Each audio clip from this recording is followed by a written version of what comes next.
great to be here and to see all of you, many of whom I know, and I'm just very happy. I've always wanted to speak here, and so here I am.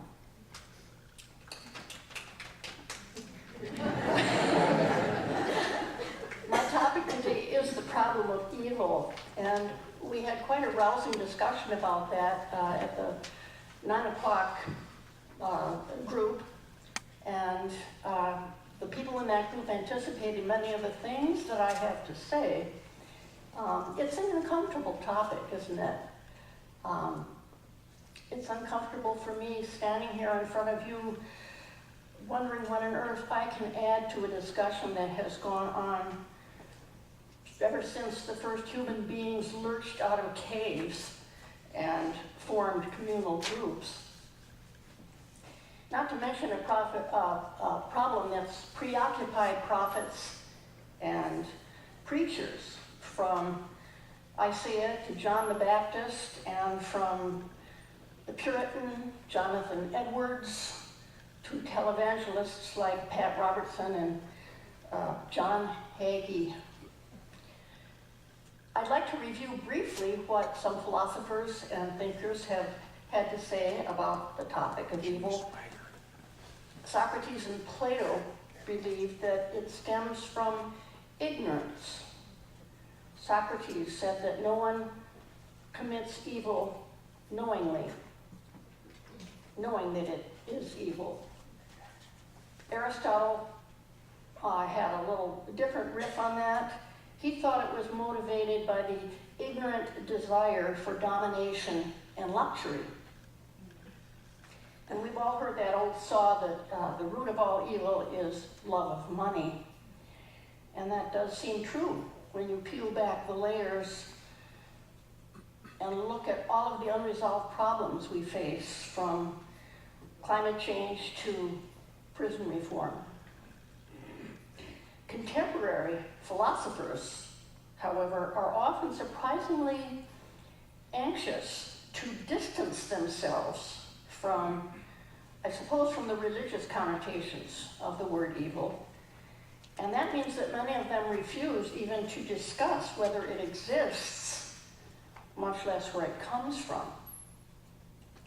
And it occurs to me as well that this problem of evil, if you'll forgive that phrase, which I will be using, it might be more disturbing for those of us who are liberals than for those with the traditional answers. And that leads me to wonder where you stand on the issue, on the question. What I'm hoping today is that it will be fruitful for us to renew that old conversation, and at least to look at themes that seem to recur in discussions like this, to see where we are as individuals and as a group on the topic. I found out this morning that it's true that many of us are uncomfortable with that very word, evil, or wicked. Words like that bother me too, because they sound judgmental for one thing, but also really old-fashioned and melodramatic and religious, I guess you would say. And I shrink from that myself. But on the other hand, if we refuse to use these words, then how can we condemn leaders like Hitler and Stalin for anything more than ideological mistakes? Or how can we denounce groups like ISIS or those who bomb abortion clinics for anything more than religious mistakes? So yes, we need to be careful with judgmental words like evil or wicked. But would we agree never ever to use them under any circumstances? Some people would. I don't think I would. And for the duration of this talk this morning, I ask you to put your own objections on pause and bear with me. I'd like to start with two assumptions. And one is that in order to be called evil or good, a belief or a behavior must be intentional.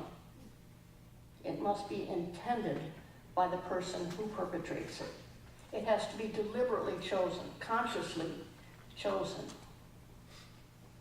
And also, the chooser must be mentally competent, which we, I think, can all agree on. Some folks are damaged mentally, they have brain issues and problems, and I'm excluding those people because, again, intentionality is a very important aspect, as is understanding the nature of the choice in the context of a larger community. It also means then, if this is the case, that traumatic events in nature, where I live now, hurricanes are a big one, or floods, or earthquakes, all of the things of that sort must be excluded. There is no intention in nature. I think we can say that. You can label those things by many adjectives, but evil is not one of them. I also would like to suggest that there are some useful ways that I've found to frame my thinking about this subject. And the first is to limit my notion of what I consider evil to acts that come at the expense of others. I think that's really important. To label as evil a power play at the expense of another. Any power play at another's expense. The second frame that I find useful is to see evil, as I'm using the term, to be anti-life in some way. An evil act, I think, is usefully seen as an act against life, against the life force, against the spirit of life as well as the body. Here's an example many of you will perhaps remember. It was a hate crime that took place in 2008 in Spring Lake, right in your community. And I remember reading in the e-zine that Ian Lawton was publishing online. He wrote about that event, and I liked very much what he had to say. I'm going to quote, "A distorted face with the word nigger in foot-high block letters was painted in black on faded gray asphalt in a local family's driveway. This event shattered some part of what we believed about goodness and integrity. If there was evil in it," this is still Ian Lawton, "if there was evil in it, it lay in that shattering. Evil is my word, not just for the destruction of life that manifests outward in the world, but for the destruction that happens inside of each one of us when we encounter it." And I think that could be said to be anti-life force in a nutshell. A third useful framework is seeing good and evil behaviors on a continuum. Somebody brought this up, and quite correctly so, this morning. Clearly, no human being among us is absolutely good or absolutely evil. And it's true that the continuum is a useful concept to keep in mind, and yet it raises another problem, a more complex problem. Maybe you spotted it already. You still have to determine at what point on that continuum evil begins.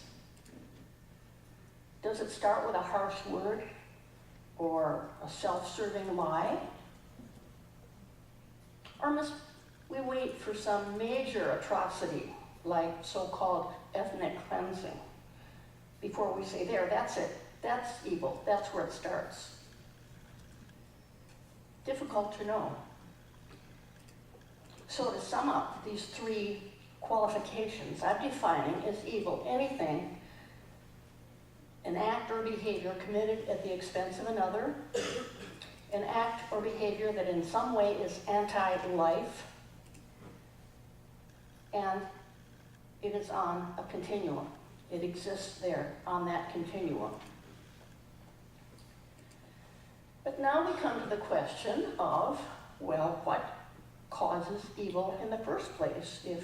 If you are still with me and agreeing to go along with this use of this word, where and how does evil arise on that continuum? There's a popular psychological answer that says that all evil is rooted in some kind of fear, mostly unacknowledged, mostly unconscious. We speak of that antique fear of the other, or with a capital O, fear of the other, the stranger, the barbarian, the alien, the unknown. Elie Wiesel, survivor of the Holocaust, suggests something that's kind of interesting. I'm not sure I go along with it completely, but see what you think. He says perhaps evil begins with the fear of solitude or death that makes it so desirable to conquer and dominate another human being and that person's thoughts and dreams and hopes. Perhaps the torturer torments his or her prisoners or hostages to soothe his own anguish at awakening in a universe that will outlive him. It's something to think about. All of these ideas have their own dangers. And I especially think they have dangers for those of us who are progressive thinkers, who are liberal thinkers. One is there's a danger always of minimizing or even denying evil because we want so much to believe in the basic goodness of human nature. There's also the danger of rationalizing evil behaviors and acts as society's fault in some way. And that's a danger because in so many ways it's true. And when I say society, I mean the entire environment in which a person who commits an evil act grows up and is influenced by. I know I fall back on that answer almost automatically, and I wonder if that isn't the case for many of you too. I have a good anecdote for us. It comes from the movie, you'll remember, The Silence of the Lambs. It's Hannibal Lecter speaking to the young lawyer played by Jodie Foster in an early scene, I believe, in the prison where they first meet.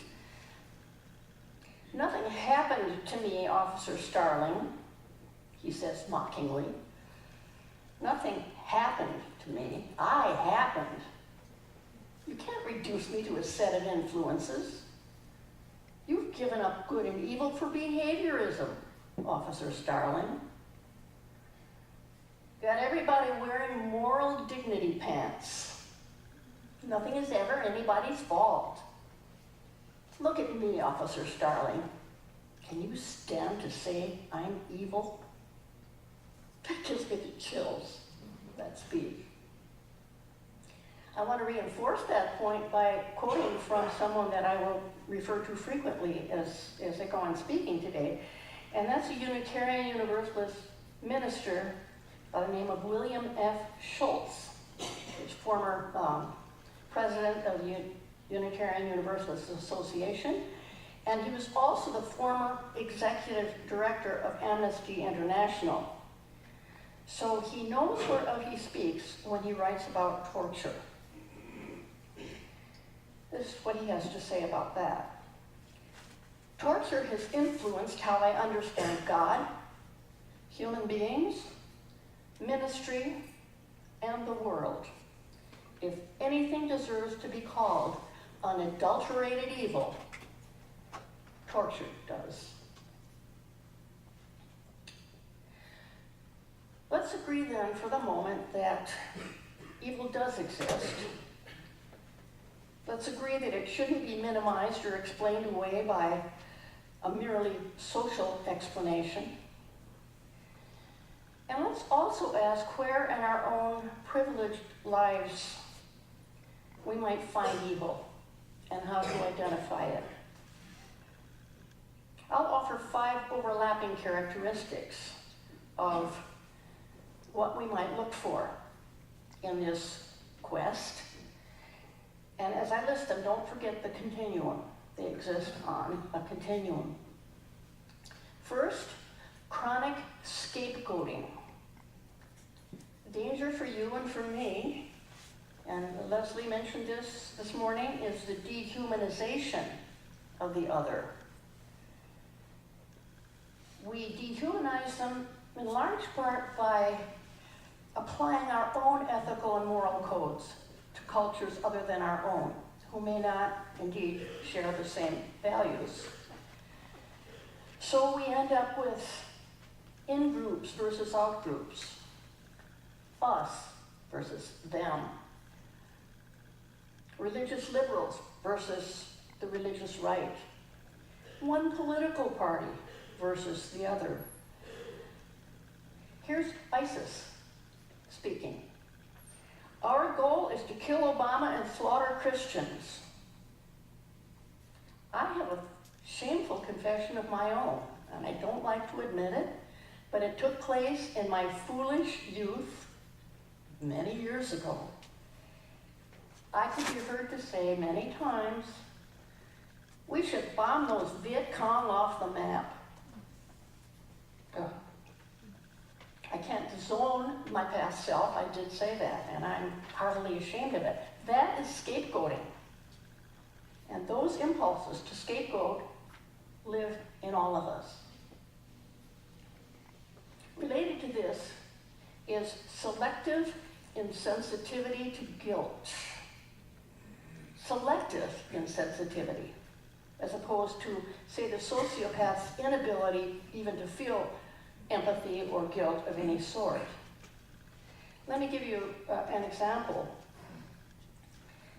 Think of the Nazis, who, much like the image of American mobsters, loved their own families, even as they exterminated the families of others.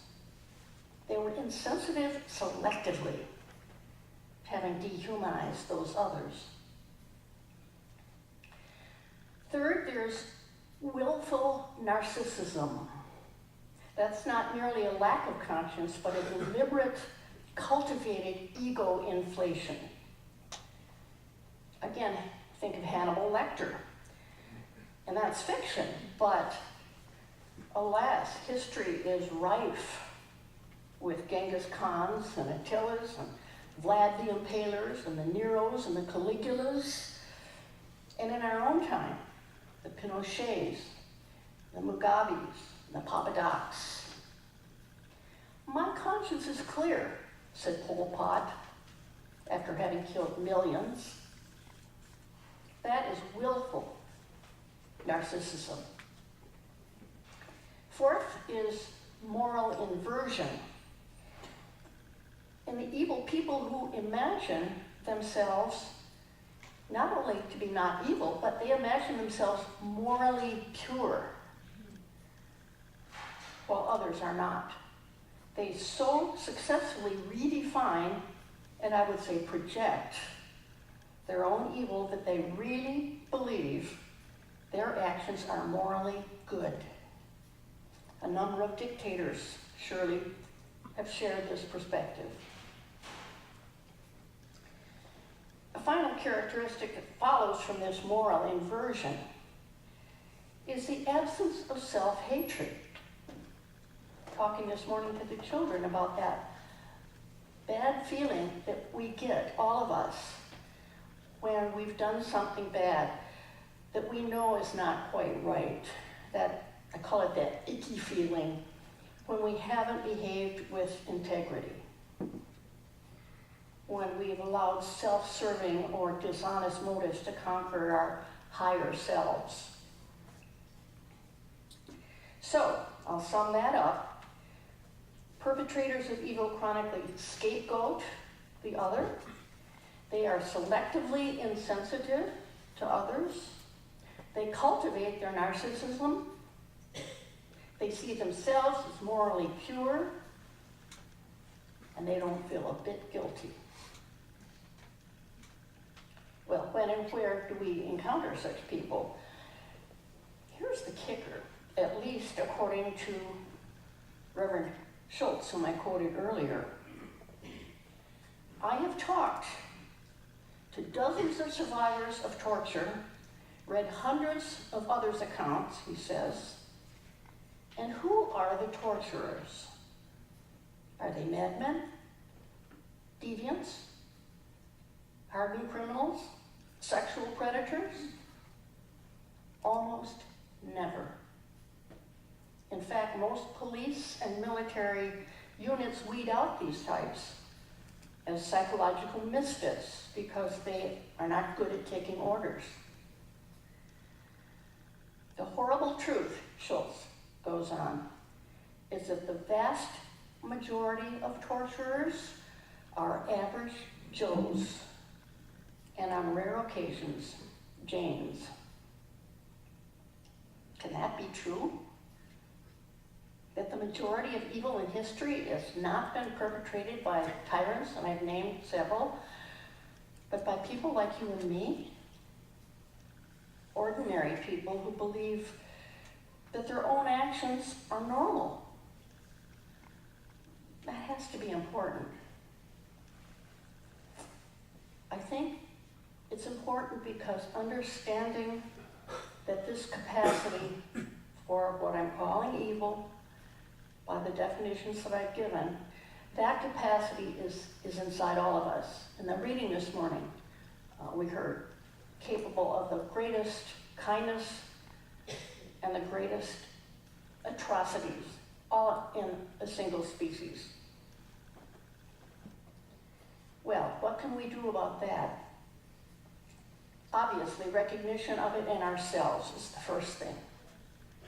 Knowing that none of us, given the circumstances, is completely immune to this. We like to think we are, but I really wonder. Would you say that once we acknowledge evil as something that exists within us too, we should punish those who act it out? You might say that. Others may be saying, no, we should forgive them, not punish them.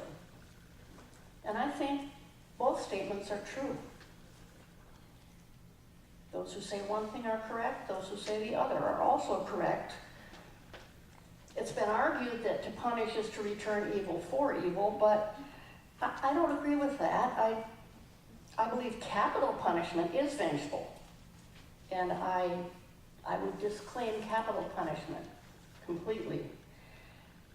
And that's because in order to be morally or ethically just, punishment cannot be emotional and retributive and retaliatory.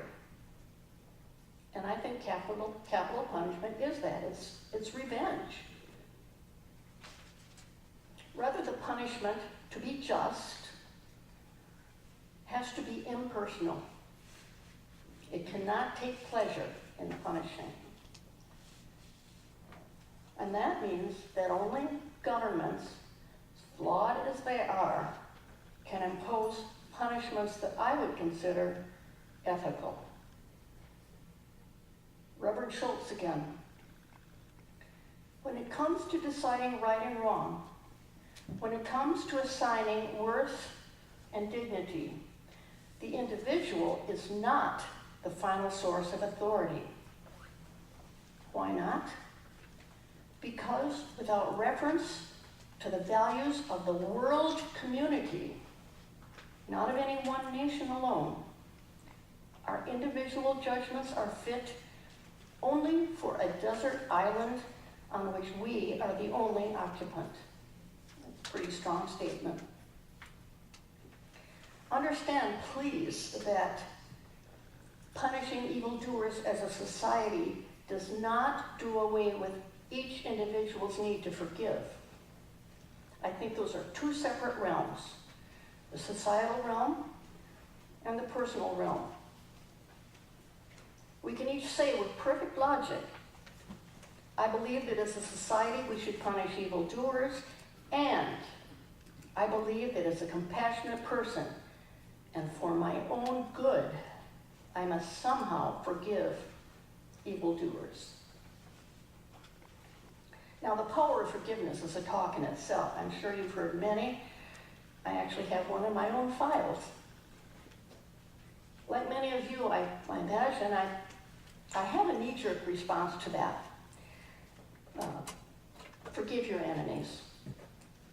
Sure, that's easy to say if you're lucky enough not to be a victim of evil yourself. But what happens to those noble ideals if evil hits me in some very direct and personal way? Honestly, I can't say I would be immune to the urge for personal vengeance. Can you? The wisest and most reasoned answer to this that I know of, and this is the last time I'll quote Reverend Schultz, but that's whom it comes from. He writes, if a loved one of mine were murdered, I would want her murderer to suffer the worst torments of hell that I could imagine. No torture would be too great to satisfy my lust for revenge. But I do not want the state to indulge me in my worst impulses. Part of the role of government is to save us from our basest passions in order to extract some semblance of worth and dignity out of the muck and meanness that infect our hearts. I find that incredibly moving. I had a friend some years ago who read a draft of this talk, and she said, you can't give that. It's so depressing. I'm so depressed. And that's the main reason I've written this some years ago, and you are my guinea pigs. I have not really dared to present it before this. And I hope you're not about now feeling really depressed. But just in case, I want to conclude with some ideas that I find hopeful and I hope helpful to you too.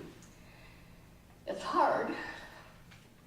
I remain haunted by Schultz's description of the rage he would feel if his loved one were a victim of evil, and ask myself, how could one not feel that rage and desire for revenge?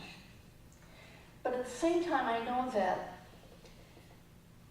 unresolved anger like this, that one naturally feels, call it anger energy, that is better channeled into some positive action. Sharing the experience, reaching out to others who have shared it, reaching out even to those who have harmed us, and pouring ourselves into some kind of activist change. I think of Jennifer Thompson Canino and Ron Cotton the other night. A perfect example of that, reaching out. And knowing that this is true and believing in it helps. A second truth that uplifts me, you heard in the reading this morning about the capacity in human beings for almost dumbfounding kindness, as Kruger put it. I want to be one of those humans who loves others and romances others and weeps for others and tears the very organs out of my body to help others. I don't want to give in to the kind of despair I might otherwise feel. Somebody else mentioned this morning the importance of balance in all of this. And I invite you to keep that in your minds also, the importance of keeping a balance in thinking and talking and pondering these questions. Dumbfounding kindness, that's real. Just look around you. I I'm sure you see it all over this room. I have a third hopeful suggestion that I'll share with you. That's the power of gratitude. Someone once said to me, if you are feeling grateful, you cannot feel a negative emotion at the same time. It is impossible. So turning any kind of negative feeling into gratitude for whatever else is a very useful strategy. This friend of mine said, I drive down US 41 every morning. It's a very busy strip, with stoplights all along. And she said, I spend the drive feeling grateful to every driver who stops for the green lights, who signals for a turn, who doesn't cut me off, and I arrive wherever I'm going in good spirits. That stayed with me, and so I'll leave that with you. My final thought on the subject is the curative nature of laughter. From time immemorial, laughter has been a powerful antidote to the world's ills. And the models are many. From the laughing Buddha, a little statue, to Norman Cousins' laugh therapy, to the beaming face of the Dalai Lama in every photograph. And one of my favorite models is Charles Dickens. I wrote a dissertation on Dickens years ago. And he's one of my favorite models because for all of the evils he railed against in his books, he never forgot how to make us all laugh. So I'd like to end with the words of his biographer, Edgar Johnson, which have stayed with me all of this time. And I'll leave you with these words. Without ever denying or falsifying the dark realities, comedy rises triumphantly above them in a glorious flood of laughter. Evil is neither subdued nor destroyed, and yet, by the sheer ringing affirmation of the human spirit, it is somehow transcended and thereby conquered.